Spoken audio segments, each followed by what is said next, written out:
So first of all, thank you so much for the wonderful introduction. I'm honored to be joining the many greats of Indiana University's athletic programs. But I want to say that being inducted into the Hall of Fame isn't just for me or about me. I could not have dreamed of or even accomplished my goals without the continuous support, consistent belief, and a few stubborn personalities that wouldn't let me give up, Huber and Butch. The IU athletic department taught me more than just how to be an athlete that competes. I learned to compete for myself as a person, to compete for my academic growth, to compete within my job as a professional, and compete to keep myself healthy. I learned that goals are never easy to reach, and if they were easily reached, they weren't set high enough. So chronological order was the easiest way for me to go about writing this, to make sure I didn't leave anybody out, but I'm sure I did anyways. So first off, my parents, Ray and Sandy, thank you first and foremost for not listening to academic test results and pushing me to believe in myself and my abilities in the classroom.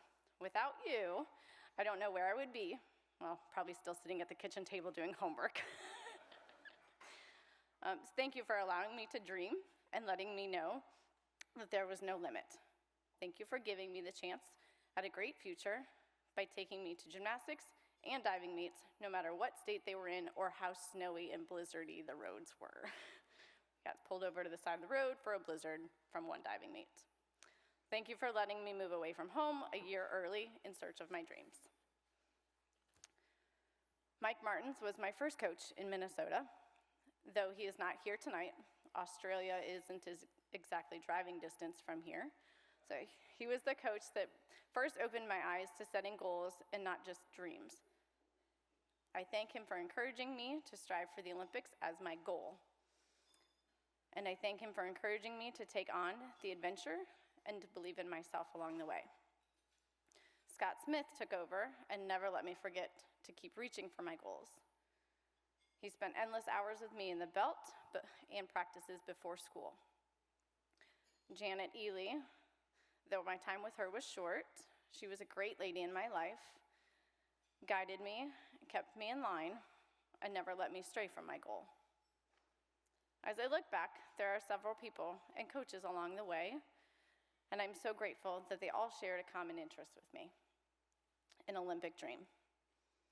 But I think there's one more person that had that dream, the same dream that I did, as big as my dream. And our paths crossed at the perfect time. Jeff Huber. I vowed I wouldn't cry.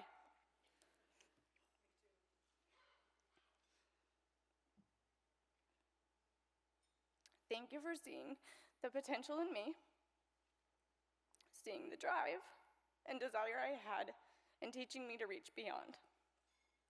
Oh, goodness. Thank you for not turning your back on me through the difficult workouts. And we both know that I was a little stubborn along the way. I'm especially grateful to you for not allowing me to give up about 6 months before the 2004 Olympic trials and when I refused to get into the water, and that wasn't an option. There were so many fun trips and exciting adventures, and the past is all smiles for me, especially in Sydney. It was really a fun trip to Melbourne, our training trip. I turned 21 in Melbourne. We had a great dinner. We enjoyed a gambling game that we had no idea what was happening at, and the amazing sights from the street that we encountered that night. Jennifer Brinegar, a superhero to me. Thank you for the continuous support and always being available no matter what I had to say. Knowing that you were always there to listen meant a lot to me and still does. Your drive and dedication for IU athletes is amazing. Ruth Ann, she's not here. Can I get a bag of ice? Can I get some heat? Can you please just rub out my shoulder one more time? Was my athletic trainer through my time here at IU. She kept me in one piece, and I used to joke that she was my job security, or that I was her job security. There was always something to have ice or heat for. So I guess I should share one more funny story, one more fun memory from my first year of college.